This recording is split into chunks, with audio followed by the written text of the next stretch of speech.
you to find slope, y-intercept, and graph the line. What do I need to do on the first line? Okay, get the y by itself. So add this 6x over. And it doesn't matter if you write it as 18 plus 6x or 6x plus 18 as long as you know which one the slope goes with. Divide by the 3. When I divide by the 3, make sure you divide everything by the 3. So I get y equals 2x plus 6. The slope is 2, the y-intercept is 6.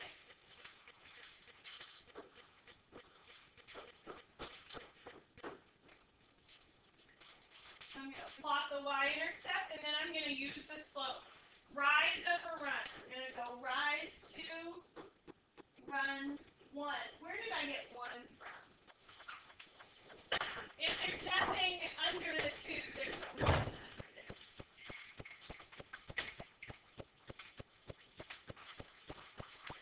Rise 2, run 1. Any questions about that? Or you could, if you run out of room like I did on my screen, you could go down to left 1 also. Down and left or up and right. X equals 8. What kind of equation is x equals 8? What kind of line is x equals 8? A vertical line. How do you know it's a vertical line? Okay, x is always 8. So no matter where I am, the x value is always 8, which if I start drawing that or plotting that, I would get a vertical line. Anytime you see an x equals, memorize that that's a vertical line. Any questions so far? What is the slope? And that is one you'll just have to memorize. Undefined. So if you don't know that yet, mark it in your notes. It was on your last test. It will be on this test. So something we will test twice. Any questions?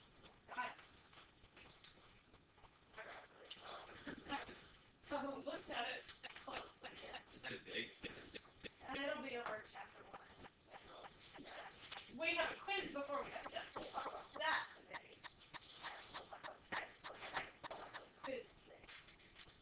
And what about y-intercept? There's not one. Why not? It doesn't cross the y-axis. So there is no y-intercept because it doesn't cross the y-axis. What if we have a y equals line? What kind of line is a y equals line? Horizontal, that's right. Y equals -4.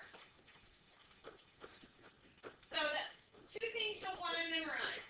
X equals lines are vertical, y equals lines are horizontal.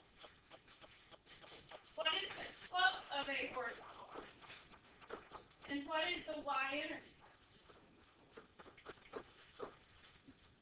Any questions about vertical or horizontal lines? That's all. It would be a function. Right, that's correct. If you have a vertical line, it's not a function because it doesn't pass the vertical line. And another way you can kind of think, remember we said if you have a hard time typing it in your calculator, you know your calculator is y equals and there is no x equals, we would have a tough time typing that in. Just a couple of words for you. The line y equals x is called the identity function. It's called that because it takes the x back to itself. And so it's called the identity because it takes it back to itself. If I plug in 3, I get 3. If I plug in 4, I get 4. So it's a function that comes up occasionally. It's called the identity function. Any horizontal line is called a constant function. So those are just some vocabulary words that will occasionally come up. I wanted you to be aware of identity function and a constant function.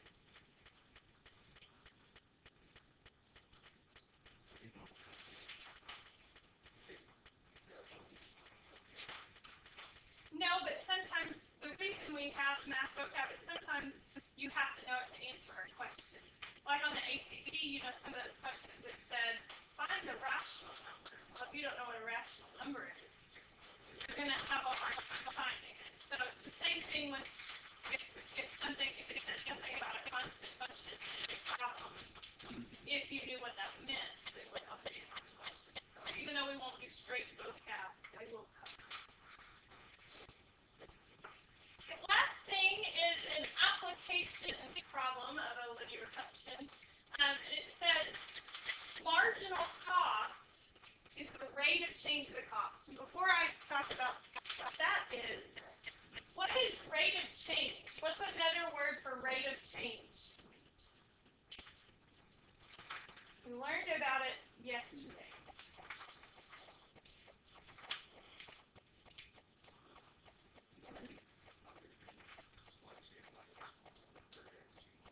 Good. What's another word for that?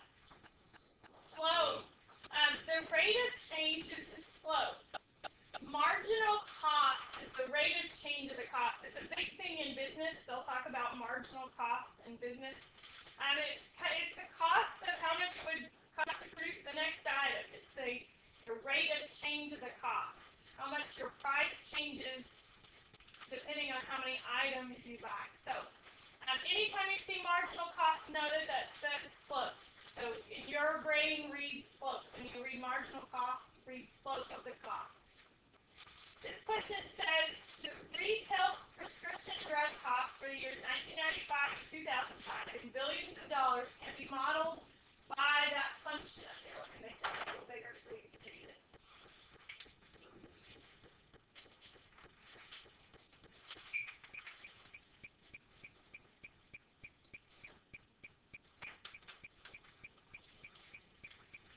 The function is 14.232x plus 8.073, where x is the number of years after 1990. They ask, why is this a linear function? Probably the easiest answer, you tell me, why is this a linear function? How do I know it's a linear function?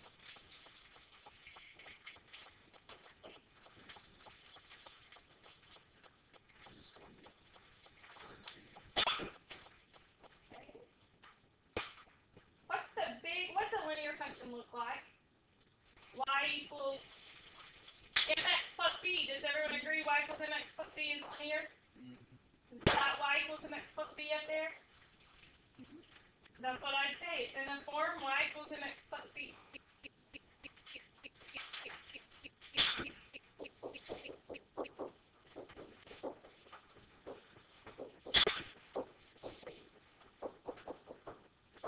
That's why it's a linear function. That's how I know it's a linear function. What is the marginal cost of the prescription drugs in billions of dollars? So as long as you know what marginal cost is, what's it really asking me for? The slope. It just wants to know what's the slope of that function and what is the slope.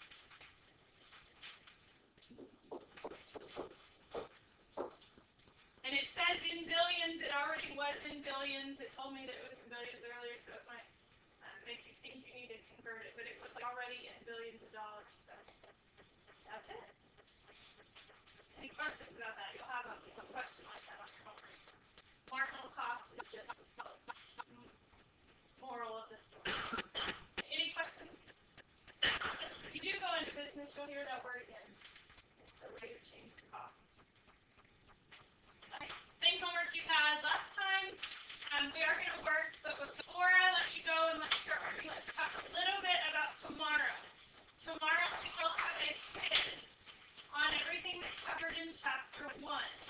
So, let's remind ourselves what we covered in chapter 1. What should we look back at? Well, yes, but what? Not that far back. Not the stuff we already tested over. We're talking about. Okay, so we talked about the chapter 1 toolbox, what's a rational number, what's not a whole number, that the real numbers, the interval notation, and the step notation, domain and range, and window, and turning points. So remember that day where we did window and turning points. And then the last thing is linear functions. So those are the things that you test on. Section 1.1 through 1.3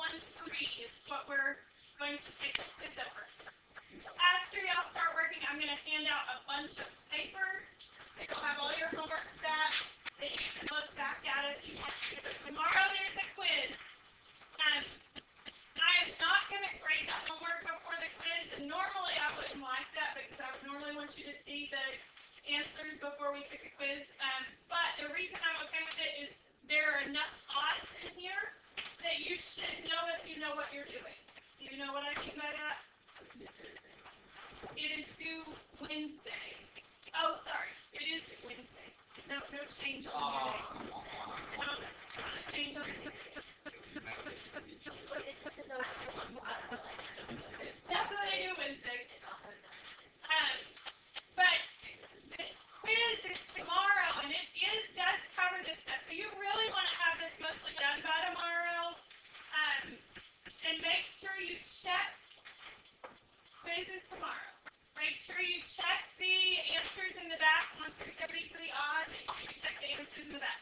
Quizzes tomorrow. We will grade this homework on Wednesday. And then we'll learn something new on Wednesday. So quizzes tomorrow.